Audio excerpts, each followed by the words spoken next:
Dans l'émission d'aujourd'hui, on va parler de la foi. Et dans les 11 prochains épisodes, nous parlerons encore 1000 fois de la foi et des doctrines qui accompagnent notre foi.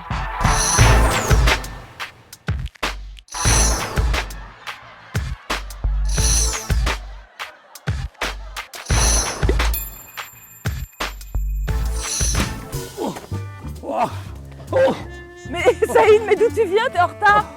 Tu viens d'où? Mais qu'est-ce que t'as? Saïd!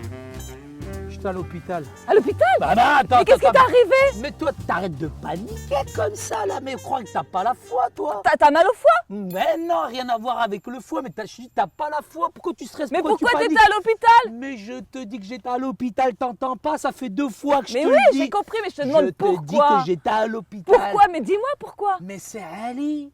Fatima. Mais Bien qu'est-ce qu'il sûr. a, Ali? Sa Il est femme, malade? Elle vient d'accoucher. Non, elle a eu un bébé. Tu sais Ah, comment il l'a appelé? Tu sais comment il l'a mais appelé? Il l'a appelé Abraham. Abraham, mais n'importe quoi, mais franchement, mais au 21e siècle, mais appeler son enfant Abraham, mais c'est démodé, mais le pauvre gamin quand il va aller à l'école. Mais arrête Fatima, tu connais même pas toi la signification d'Abraham. Mais bien sûr que si, Saïd, je Mais connais Abraham, le prophète Abraham. C'est un grand homme de Dieu, c'est un grand prophète. En plus, c'est un homme de foi. Ça, c'est qui vrai. avait la foi, qui C'est vrai. transpirait lui la C'est foi. vrai, c'est vrai.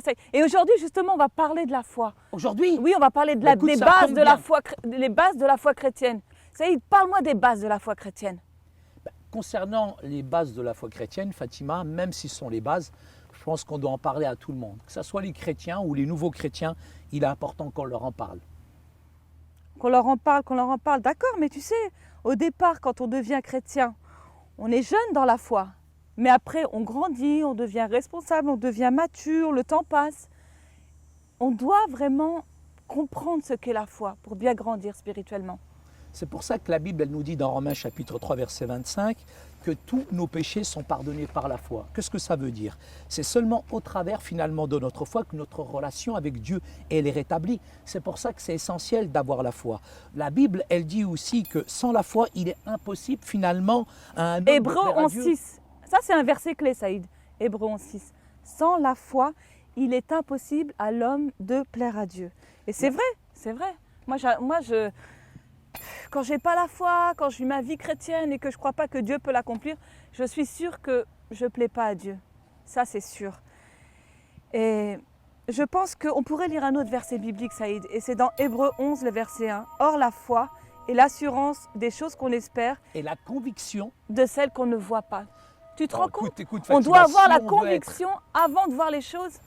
si tu veux être un peu plus philosophique, c'est simplement dire que la foi, c'est être d'accord finalement avec les choses, je dirais, dans lesquelles on n'a aucune preuve. La foi chrétienne, Fatima, quand même, elle inclut quand même 3 éléments, 3 conditions. Elles sont nécessaires, je dirais, pour avoir la foi. Premièrement, on doit connaître ce que Dieu a révélé aux hommes, les faits qu'il y a quand même, je dirais, cette révélation de Dieu dans la Bible. Deuxième chose, c'est on croit dans cette révélation et il faut accepter cette vérité en soi-même et croire dans le Seigneur Jésus-Christ parce qu'il est question de cette vérité qu'il a été révélée. La foi, elle va finalement avec le Christ. L'un et l'autre, l'un ne va pas sans l'autre, Fatima. Et il est dit que Dieu a envoyé son Fils, Jésus-Christ, mourir pour nos péchés. Et ça, c'est un acte de foi, parce qu'aujourd'hui, on ne le voit pas finalement. C'est un acte de foi que tout chrétien doit obtenir dans sa vie chrétienne pour bien démarrer sa vie. Dieu a envoyé son Fils pour nous, mais que tu n'y crois pas ou que tu n'aies pas la foi, tu ne peux pas devenir chrétien si tu ne crois pas en ça. Ça, c'est la base, Saïd, de la foi chrétienne, de croire que Jésus est venu mourir pour tes péchés. Saïd, tu te souviens de l'apôtre Paul, cette Complètement, histoire je me souviens avec de l'ange? l'apôtre Paul. Lorsque l'apôtre Paul, je dirais, il a eu cette vision de l'ange, tout d'abord il a cru et ensuite il a accepté, je dirais, dans sa propre vie. Il a agi sur la base de la parole de Dieu et ça c'est la véritable foi. Et à partir de la Fatima, c'est là où toute, je dirais, la vérité, je dirais, s'est révélée à l'intérieur de lui. La foi, c'est quelque chose d'essentiel finalement pour grandir, pour la croissance, pour la maturité spirituelle. Mais tu sais, on parle souvent de la foi. Mais moi, j'aimerais que tu me dises ce que la foi n'est pas. Parce que, ok, on sait que la foi, c'est croire, mais on ne sait pas ce qu'elle n'est pas finalement, cette foi.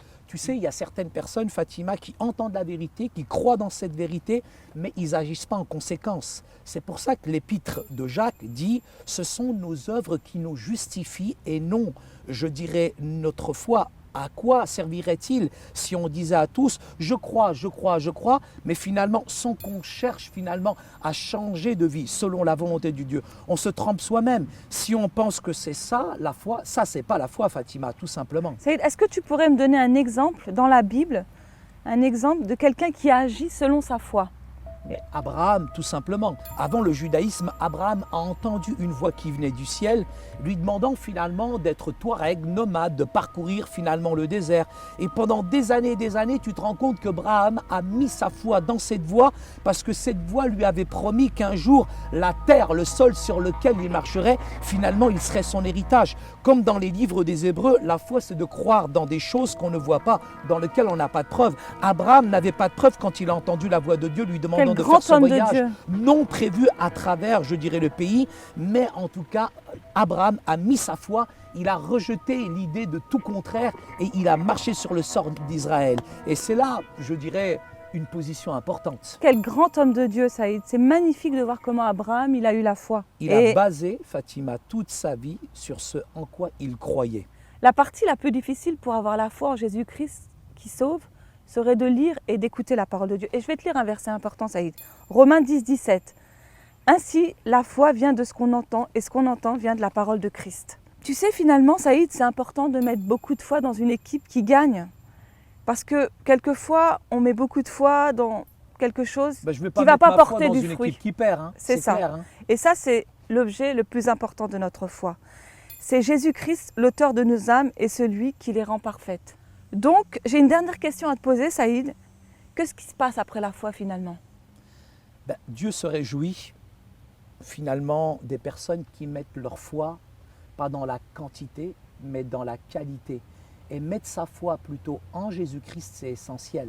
Ce n'est pas finalement la quantité de foi, mais c'est dans la personne dans laquelle tu crois. C'est pour ça que c'est essentiel dans ce que tu as dit, Fatima. Oui, la foi vient de ce qu'on entend et ce qu'on entend vient de la parole de Dieu. Et ma foi n'est pas une émotion, une sensation, mais la foi, c'est de vouloir donner une nouvelle dimension spirituelle à ta vie. Mais cette dimension spirituelle, tu la trouveras qu'en Jésus-Christ. On est justifié par Christ. La foi, la grâce, elle naît à partir de cette expérience-là. Écoute, Saïd, c'est tellement important que je vais résumer ce qu'on a dit aujourd'hui. Premièrement, la foi est extrêmement importante pour le salut du croyant. Ma foi. Deuxièmement, la foi, c'est simplement l'assurance des choses qu'on espère et la conviction de celles qu'on ne voit pas. Ma foi. Et troisièmement, une personne a la foi si elle connaît ce en quoi elle doit croire. Ma foi. On ne croit pas dans le vide finalement. Tout à fait. Quatrièmement, parfois notre parole de foi pourrait être mal orientée. L'auditeur passionné qui nous écoute. On doit faire très attention à quoi on croit. Et pour terminer, la foi, et ça c'est hyper important, elle nous donne le salut et la liberté face au péché. Eh bien, dis donc, avec toute cette quantité de foi, je crois que là, tu as vraiment la foi, là, Fatima. Tu pourrais presque... Hein? Écoute, moi, tu sais ce que j'ai envie de faire, Saïd? Tellement ma foi, elle a grandi avec cet épisode, j'ai envie de marcher sur l'eau. Bah bien, on va voir ça, on va tester. On y va? Zazama, toi, tu vas marcher dans l'eau, toi. Si j'arrive à marcher, parce que avec mon pied, c'est éclaté. Mskina.